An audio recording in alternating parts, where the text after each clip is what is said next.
¿Alguna vez han intentado ver una serie o una película de Netflix, Amazon Prime o Disney solo para darse cuenta que no está disponible en su región? ¿Han intentado ver el resumen de algún partido de fútbol en YouTube y la plataforma no se los permite por cuenta de su ubicación geográfica? Pues nuestro patrocinador del capítulo de hoy nos trae la solución. NordVPN es una tecnología de red que nos permite una conexión segura con nuestra información encriptada, lo que nos permite guardar en secreto nuestra IP y nuestra locación. Esto nos abrirá todos los catálogos de contenido disponibles en el mundo sin importar el origen de nuestra conexión. Así, ustedes podrán ver cualquier recomendación que hagamos aquí en Serialmente. En la descripción de este podcast en YouTube y en las historias destacadas de Instagram les voy a dejar un link con el que pueden acceder a NordVPN. Y con este les van a regalar 4 meses gratis de esta tecnología, así como un gran descuento en el plan de 2 años. Anímense y no se pierdan ninguna de nuestras recomendaciones.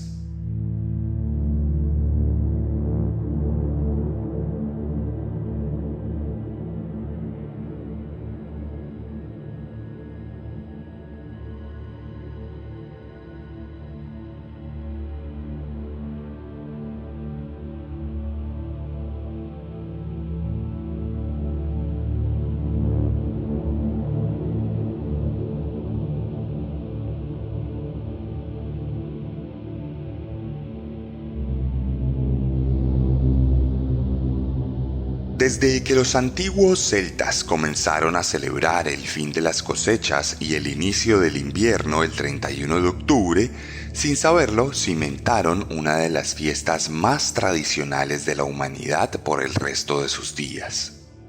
Los celtas crearon una celebración llamada Samhain y creyeron que durante este día especial la frontera que dividía a los vivos de los muertos se hacía mucho más estrecha, por lo que nuestros seres amados en la eternidad venían y nos visitaban, convirtiendo al último día del mes en una fiesta pagana. Una fiesta que supo sobrevivir a través de los tiempos y de los cambios de paradigmas religiosos del mundo, hasta llegar a Estados Unidos a principios del siglo XX, gracias a los inmigrantes irlandeses descendientes directos de los mismísimos creadores del Samhain. Desde entonces, los disfraces y las calabazas se comenzaron a volver populares entre la población norteamericana y más adelante se internacionalizó gracias al cine y a la cultura popular. Hoy, todos celebramos disfrazándonos, embriagándonos y pidiendo dulces, conmemorando, sin saber, el inicio de la época más muerta del año. Sin embargo, hay otros que celebran esta fecha con ritos satánicos y actos ignominiosos que aterrorizan a los más incautos. La veneración de los demonios milenarios y de dioses de otras religiones se ha hecho manifiesta a través de escenas del crimen descrestantes que han llenado las portadas a través de los años. La violencia también se ha sabido celebrar a través de sectas y ceremonias sangrientas que manchan de rojo los cantos inocentes de los niños y las fiestas etílicas de los más grandes. Bienvenidos a la 24ª entrega de Serialmente en su 3ª temporada. Un podcast con contenido muy gráfico.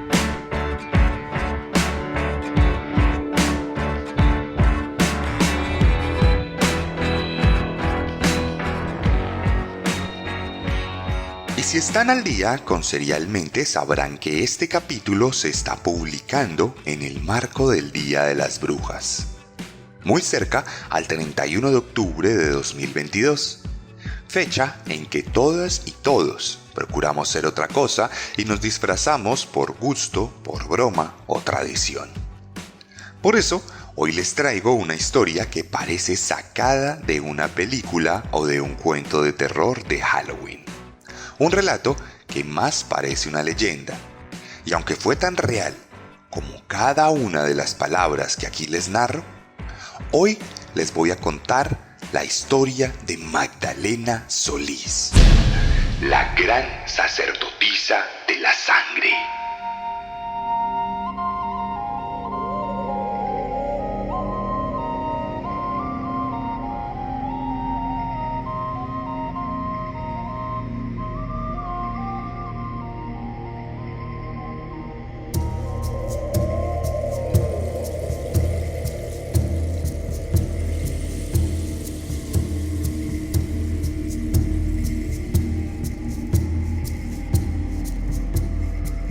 Tal como pasa con las leyendas, esta historia tiene un origen incierto. Hoy es un capítulo distinto, porque como no me había pasado casi nunca desde que comenzó Serialmente, no encontré prácticamente ningún tipo de información profunda sobre la protagonista de hoy. Sin embargo, fue una de las más votadas por ustedes en el marco democrático de esta temporada, por lo que tenemos que adaptar el formato de Serialmente para ustedes. Magdalena Solís nació en una fecha misteriosa entre los años 30 y los años 40 en el estado mexicano de Tamaulipas, al norte de aquella tierra azteca que alguna vez poblaron tribus indígenas que alimentaban la ira de sus dioses de formas que hoy consideraríamos criminales, y que dieron pie a la formación de historias de terror en un país que hoy en día sigue padeciendo el derramamiento de sangre. Magdalena, como ya sabrán imaginarse y como pasa casi siempre con las historias de terror de México, nació en el seno de una familia absolutamente sumida en la pobreza. Sus padres rayaban la línea de la miseria, por lo que no tenían ningún medio para alimentar a sus hijos. A duras penas podían brindarle un techo informal y paupérrimo, y claramente no había ningún tipo de comunidad o acceso a derechos básicos como la salud o la educación. Sin esta última, la familia Solís estaba expuesta a todo tipo de peligros, no solo físicos, sino también morales, pues el discernimiento del bien y del mal se desdibujaba entre el hambre y la necesidad, permitiendo la consolidación de una atmósfera hostil en la que la niña fue criada sin ninguna muestra de afecto considerable, convirtiéndola desde muy pequeña en una psicópata que nunca supo amar porque nunca fue amada. Por esta razón, Magdalena formó un concepto particular sobre la vida humana y sobre su propio cuerpo. No veía a este último como parte fundamental de su ser y de su existencia, sino que lo entendía como un simple vehículo para transitar esta parte del mundo, por lo que no tuvo reparo en ponerse en riesgo en un sinfín de situaciones, hasta que a principios de 1963 decidió partir de casa junto a su hermano Eleazar, en busca de una mejor suerte. En el marco de ese proceso descubrió también que su cuerpo era un vehículo a su propio placer. Y ese fue entonces el mayor valor que le dio a su vida: el placer sexual provocado a través de distintos mecanismos que no representan para ella ningún reparo moral o ningún conflicto interno. Esto bastaría para que la mujer se entregara a las mieles turbias de la prostitución, aliándose con su hermano para que éste fungiera como su protector y proxeneta, consiguiéndole clientes y ofreciéndole en cada esquina de Monterrey, ciudad a la que se fueron a vivir tras huir de casa. Este trato traería ventajas para ambos, pues mientras ella saciaba sus crecientes apetitos sexuales, él conseguía un sustento y juntos podían vivir tranquilamente de cada jornada de sexo pago y deambular por las calles oscuras de la ciudad mexicana. Mientras tanto, a 41 kilómetros de allí, otra forma del mal se gestaba.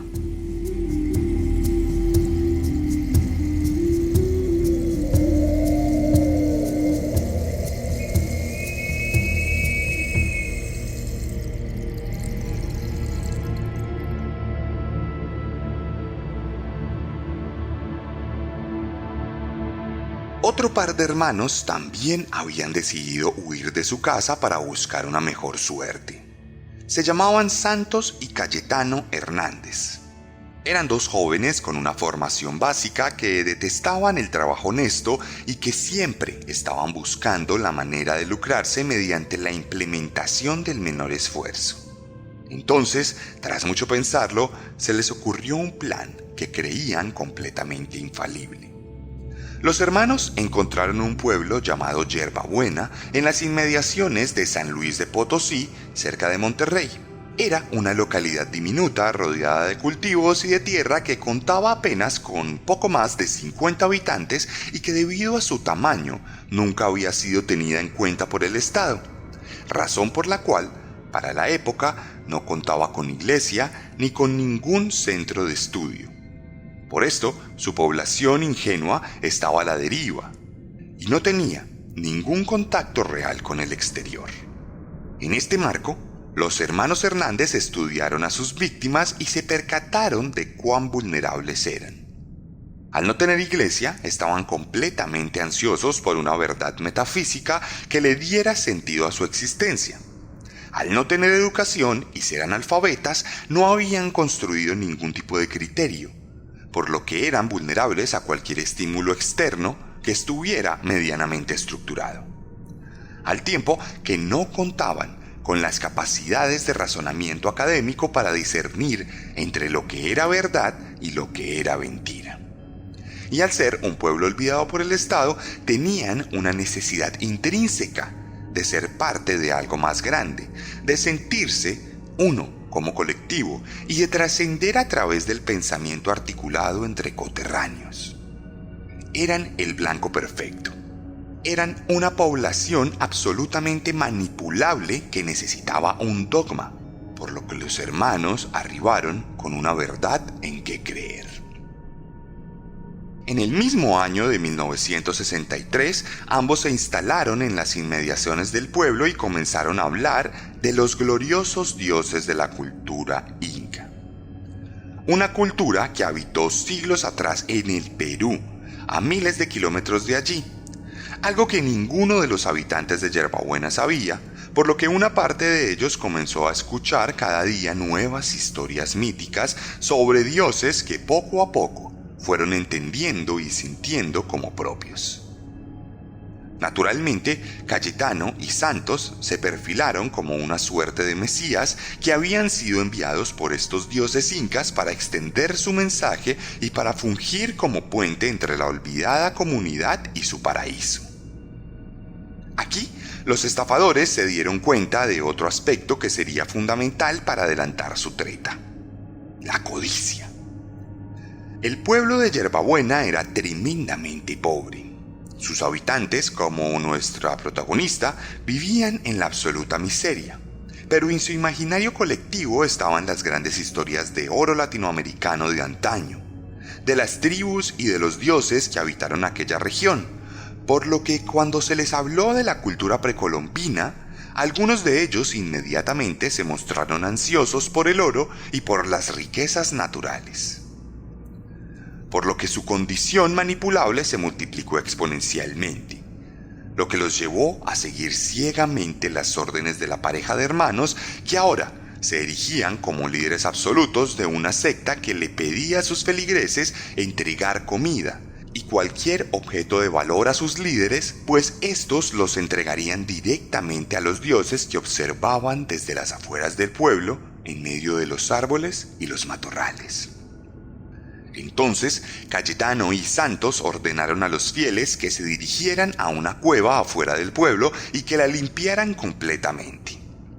Decenas de manos se unieron para librar la cueva de plantas, animales y hierbas, convirtiéndola en el nuevo lugar de culto de aquella religión enfermiza que desde ese momento comenzó a promover rituales sexuales en los que las esposas del pueblo se entregaban a los dos hombres, pues se afirmaba que el sexo liberaba los cuerpos de los demonios internos, por lo que día a día en aquella cueva las mujeres hacían fila para ser limpiadas en lo que no era más que una sesión constante de abuso sexual a través de la manipulación.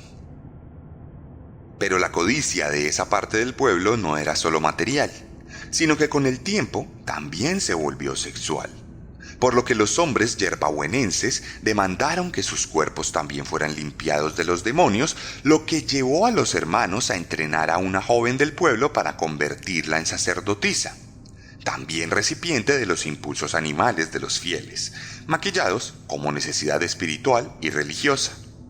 Así, el pueblo pasó sus días entregado a orgías grotescas al interior de la cueva y a ofrendas materiales en nombre de los dioses que nunca se manifestaron directamente y que sobre todas las cosas no dejaban ver su oro preciado a los codiciosos parroquianos que cada día mostraban más y más desespero. Pronto, la paz de la comunidad comenzó a verse afectada por la impaciencia por una retribución tan prometida como esquiva. Los habitantes de Yerbabuena comenzaron a reclamar a su Mesías. Las ofrendas físicas fueron mermando y las orgías cada vez eran menos numerosas o emocionantes. Cayetano sabía que el final de esta estafa sería sangriento si no hacían nada por evitarlo. Y aunque se planteó que huyeran, disfrutaba demasiado el hecho de tener un pueblo entero a su disposición como si fuera una deidad, por lo que buscaría la manera de mantener subyugada la mente de sus feligreses. Y en ese momento, su historia se cruzaría con la de Magdalena.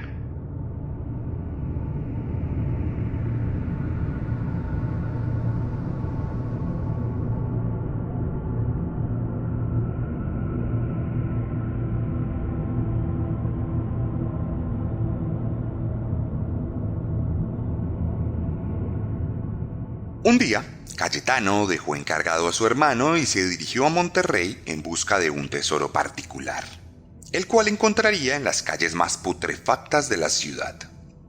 Allí se toparía con Magdalena y con Eleazar, a quienes abordaría con una propuesta muy particular. Les contaría sobre la secta, sobre el pueblo y sobre su rol de Mesías, por lo que les ofreció unirse a ellos en calidad de cómplices a cambio de dinero de la comunidad y las comodidades del pueblo. Algo que convenció a Eleazar, pero no a la mujer, que se mostró apática. Sin embargo, cuando el falso Mesías le habló de las interminables sesiones de sexo y de la disposición de placer de hombres y mujeres, ella aceptó inmediatamente, por lo que los tres volvieron en secreto al pueblo cuando ya era de noche.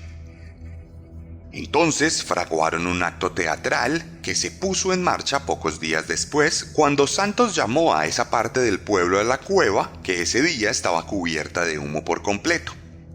Entre la neblina artificial, los habitantes de Yerbabuena se preguntaron por el fenómeno, mientras Cayetano les invitaba a rezar por sus almas y por la gloria. Gloria que minutos después se materializaría cuando entre el humo que se disipaba se dibujó una figura femenina vestida con ropajes antiguos. Para los habitantes del pueblo era un milagro auténtico. Frente a sus ojos se había materializado una diosa absoluta que había venido a calmar sus ansias de oro y de respuestas. Ante sus ojos estaba la reencarnación de la antigua diosa Coatlicue, la matrona de la fertilidad, que venía a rociar su dicha sobre la olvidada Yerbabuena. Todos aplaudieron, se extasiaron y se fundieron en un solo beso eterno que erizó la piel de nuestra protagonista. El problema es que desde ese mismo momento, Magdalena empezó a creer genuinamente que era una diosa verdadera y que como tal necesitaba ser venerada y ofrendada con cualquier cosa que su oscuro corazón demandara. Lo que empezó siendo un disfraz se convirtió en una realidad implacable.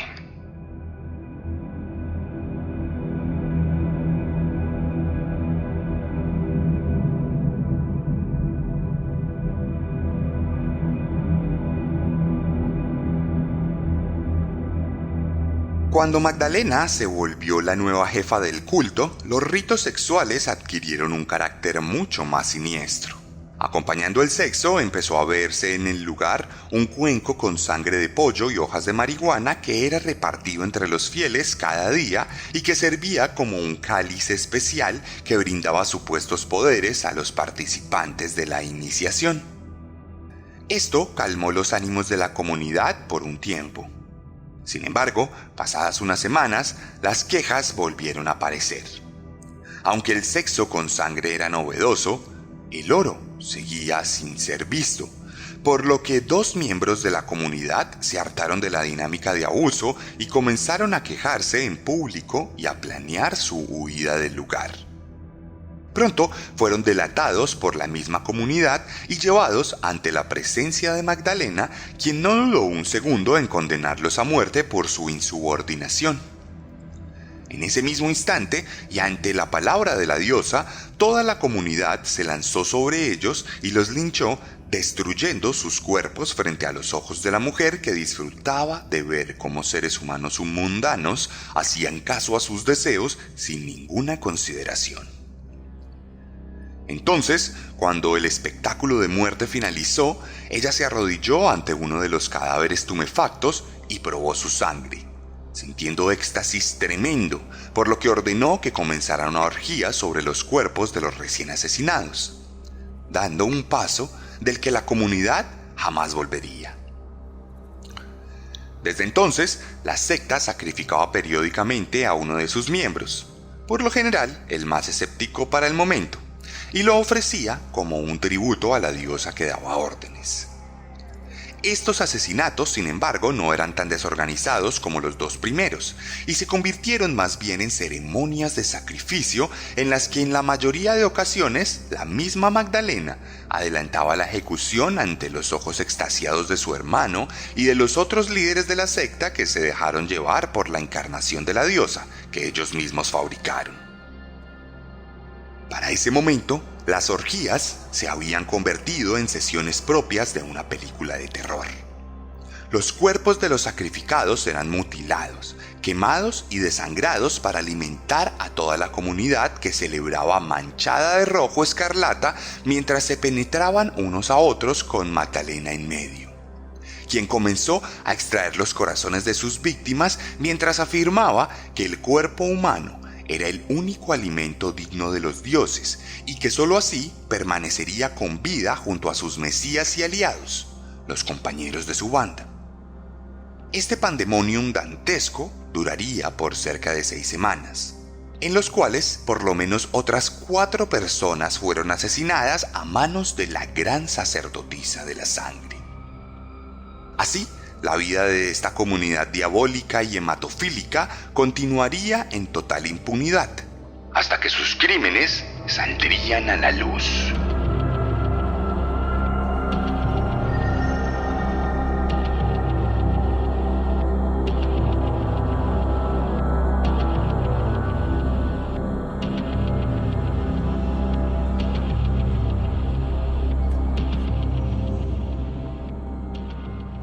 Hacia mediados de 1963, Sebastián Guerrero, un adolescente de 14 años, salió de su casa en una excursión inocente por los alrededores del pueblo.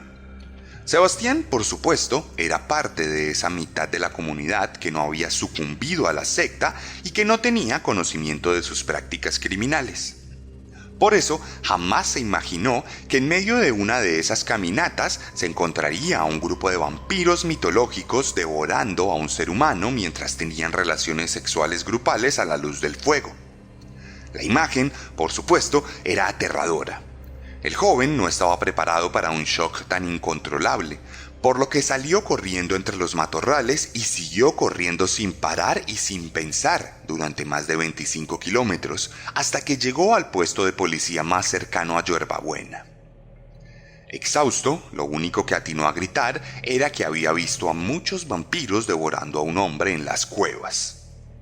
Esto, por supuesto, resultó absurdo para los policías, por lo que entre risas asistieron al muchacho y le permitieron descansar en la comisaría.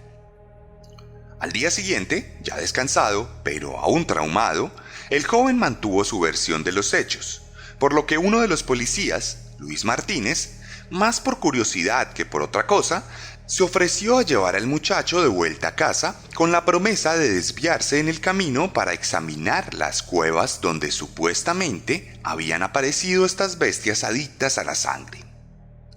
El problema es que cuando partieron, nunca más volverían a ser vistos. A raíz de esto, los demás policías montaron un operativo de investigación y se adentraron en las cuevas, donde a pesar de no encontrar a nadie, sí pudieron constatar rastros de sangre que prendieron sus alarmas. Entonces comenzaron a recorrer las fincas y las casas rurales aledañas a la cueva, lo que el 31 de mayo de 1963 los llevó a una donde vivía la secta que incrédula no daba crédito a que un grupo de policías hubiera llegado a las puertas de su hogar. Esto desataría el caos absoluto y varios miembros de la secta se volverían locos buscando la forma de escapar. En ese momento, uno de ellos sintió que necesitaba de sus mesías y semidioses para protegerse, por lo que, obnubilado, se acercó a Cayetano Hernández y lo asesinó para descuartizarlo y usar una de sus extremidades como amuleto para evitar ser capturado. Santos, mientras tanto, tomó un arma de fuego y se resistió al arresto para luego caer abatido por varios impactos de bala que acabaron con su vida y que le recordaron que no era más que un mortal. Magdalena y su hermano, por su lado, quedaron tremendamente consternados por los acontecimientos y no se movieron de su altar, donde fueron capturados pocos minutos después. La policía, por su lado, registró la propiedad encontrando cantidades ingentes de marihuana, los restos de 6 personas y la cabeza descuartizada de Sebastián y de Luis, las 2 últimas víctimas conocidas de la secta. El joven y el policía encontraron su muerte por curiosidad, y nadie sabe, a ciencia cierta, la forma en que terminaron en las garras de la sacerdotisa de la sangre. Rápidamente, lo que quedaba de la secta fue llevado ante la ley. El 13 de junio de 1963, todos, incluyendo Magdalena, recibieron condenas de 50 años, las cuales fueron reducidas a 30, pues se tomó como atenuante el hecho de que en su mayoría se tratara de personas completamente analfabetas que vivían en la miseria. Nuestra protagonista, por su lado, nunca más volvería a ver la luz del sol y sería olvidada tras las rejas, al punto que no se tiene registro claro de la fecha exacta de su muerte, aunque se anunció que había sucumbido ante una enfermedad dentro del calabozo donde vivió hasta el fin de sus días. La diosa de la fertilidad se había convertido en cenizas.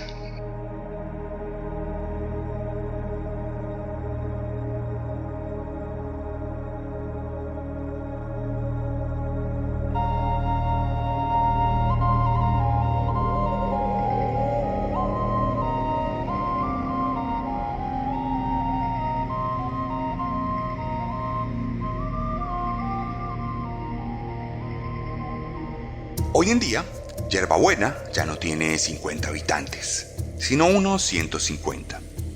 El Estado llegó al pueblo, construyó una estación de policía, una iglesia y una escuela. El índice de analfabetismo, que era de casi un 100% hace 60 años, hoy en día se ha reducido a un 2% aproximadamente. Todo el pueblo se volcó a adorar a Jesucristo y asisten religiosamente a la iglesia cada domingo. A casi nadie le gusta hablar de lo que ocurrió en las cuevas cercanas al pueblo, y ya todos tienen claro que los incas son de Perú y no de México.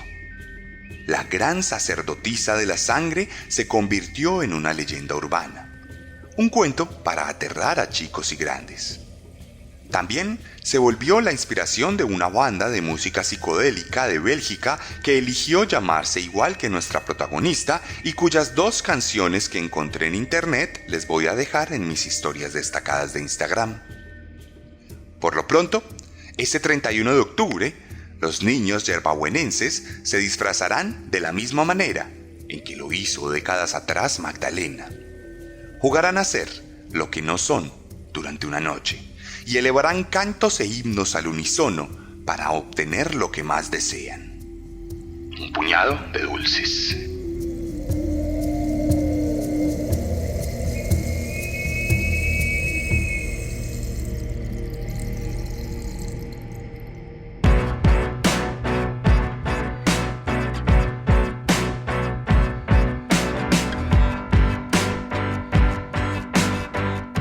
Y esta fue la historia de Magdalena Solís, aquí en Serialmente, la 24ª entrega de esta temporada. Este es el penúltimo capítulo de esta mitad de temporada. La próxima semana venimos con el capítulo 25, el capítulo 100 de Serialmente. Es el capítulo 100, hemos llegado al capítulo 100 gracias a ustedes.